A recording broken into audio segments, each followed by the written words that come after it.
Hello. তো দীঘা আসবেন ভাবছেন, কিন্তু কোথায় থাকবেন ভাবছেন? আর চিন্তা করার কোনো দরকার নেই, মামা ভাগনা ট্রাভেল চ্যানেলে হোটেল রিভিউ ভিডিও চলে এসছে। চিন্তা করছেন কোথায় থাকবেন, কাপল এন্ট্রি আছে কিনা, সিঙ্গেল এন্ট্রি আছে কিনা, কি লাগবে বা ফ্যাসিলিটি কেমন, খাবার দাবারের কি ব্যবস্থা আছে, জলের ব্যবস্থা কেমন আছে, ঠিক আছে? আর চিন্তার কোনো প্রয়োজন নেই, কারণ আমিও দীঘার হোটেল রিভিউ ভিডিও দিয়ে দিচ্ছি। আমিও চলে এসেছি আপনাদের জন্য দীঘাতে হোটেল রিভিউ করতে। আর আমি যে হোটেলটায় আছি সেটা হচ্ছে বাদশা প্যালেস। সমুদ্র থেকে 3 মিনিটের ডিস্টেন্সে আছি, বাট জাস্ট অসম। এই হোটেলের সার্ভিসটা খুবই সুন্দর, আমার খুবই ভালো লেগেছে। আমি অনেকগুলো হোটেল দেখেছি, অনেক হোটেল, আমি যেহেতু ব্লগার, অ্যাজ আ ব্লগার আমাকে সব কিছুই চেক করতে হয়।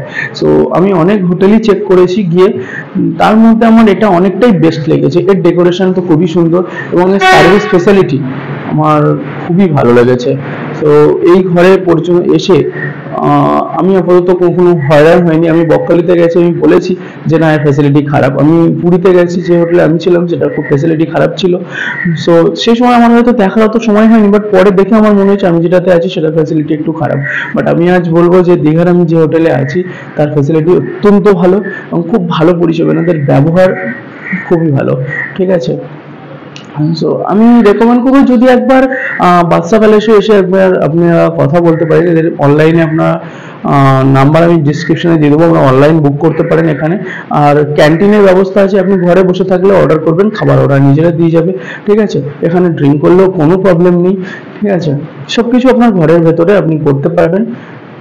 তো আরো যে হোটেল নিয়ে এত ইনফরমেশন আমি দেবো সবকিছু, যে হোটেলের আর কি কি হতে পারে। দেখুন, হোটেল নেওয়ার সময় সবসময় একটু সার্ভিসটা ওদের সাথে কথা বলে জেনে নেবেন যে এখানে কি কি সার্ভিস হয়। ক্যান্টিন সার্ভিস প্রত্যেকটা হোটেলে আছে, আপনি বাইরে থেকেও খেতে পারেন বা সেখান থেকেও খেতে পারেন, ডাজন্ট ম্যাটার, ঠিক আছে? সো এখানে দালালও আছে, সেগুলো থেকে একটু অ্যাভয়েড করবেন। নিজেরা ভেতরে যাবেন, খুঁজবেন, দেখবেন, ঘর দেখে নেবেন, আমার মনে হয় ইটস বেটার, ঠিক আছে? হোটেল নেওয়ার আগে এসবগুলো আগে জেনে নেবেন। আর হোটেলে ঢোকার আগে ঘরে ঢুকবেন, যদি কাপেল নিয়ে আসেন তো অবভিয়াসলি চেক করে নেবেন যে ঘরের ভেতরে কোনো সিসিটিভি ক্যামেরা লাগানো আছে কিনা, অনেক সময় থাকতেই পারে। সো সেই স্পাই ক্যামেরাগুলোকে একবার চেক করে নেবেন যে আছে কিনা। আছে, সেগুলি থাকে না। সো যে হোটেলগুলোতে আছে, আমি জানি না কোন হোটেলগুলোতে আছে, যেগুলোতে আছে সেগুলো আলাদা ব্যাপার, কিন্তু জাস্ট চেক করে নেবেন একবার, ঠিক আছে? আমার এটা পার্সোনালি রেকমেন্ডেশন। তো কাপেল এন্ট্রি থাকলে এগুলো প্রবলেম হতেই পারে, তো একবার চেক করে নেওয়াটা খুবই জরুরি।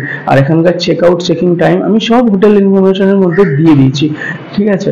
আর দীঘার সমুদ্র সৈকত আমি দেখিয়েছি।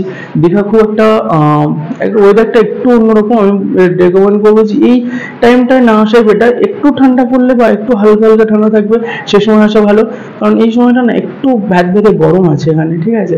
আর লবণাক্ত জল যখন ছিটকে আসছে না গায়ে, মানে আবহাওয়ার সঙ্গে, কারণ এখানে জল না ধাক্কা মারে পাথরের উপর, যার ফলে আমাদের গায়ে যে জলটা জমে সেটা একটু গায়ে আনকমফোর্টেবল মনে হয় শরীরে।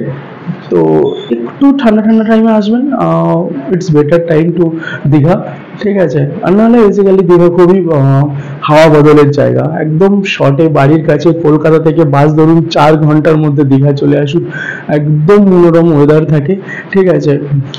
সকালে ঢুকুন, সারাদিন থাকুন, মজ মস্তি করুন, এক রাত স্টে করুন হোটেলে, পরের দিন ফার্স্ট বাস এখান থেকে পেয়ে যাবেন। এখানে ট্রাভেলার আছে, এখান থেকে 220 টাকার মধ্যে এনাফ বাস পেয়ে যাবেন, এসি বাস, এটুকু আমি বলতে পারি, 200 থেকে 220 টাকার ভেতরে। আর যদি এ বাস চান, সরকারি বাস আরো কমে আছে, বাট এতে যাওয়া ভালো। এসি বাসে, আমি এসি বাসেই এসেছি। আর হচ্ছে ট্রেনেও এখানে আছে, আপনি এখান থেকে স্টেশনে যেতে পারেন, গিয়ে সেখান থেকে টিকিট কেটে যেতে পারেন। আর এসি বাস থাকলে আপনারা ট্রেনে যাওয়ার কি প্রয়োজন, বাট কম খরচের জন্য ওটা ইউজ করা যেতে পারে। আর অ্যাভারেজ হোটেলের জন্য আমি মনে করি ওল্ড দীঘাও ঠিক আছে, কারণ ওল্ড দীঘাতে অ্যাভারেজ হোটেল আপনি পেয়ে যাবেন আরামসে, ঠিক আছে? সো আমার চ্যানেলটাকে সাবস্ক্রাইব, লাইক অবশ্যই করুন, এরকম নতুন নতুন ভিডিও পাওয়ার জন্য সাবস্ক্রাইব অবশ্যই করুন। আপনাদের একটা সাবস্ক্রাইব আমাকে অনেক মোটিভেট করে ভিডিওটি করার জন্য। তো থ্যাংক ইউ।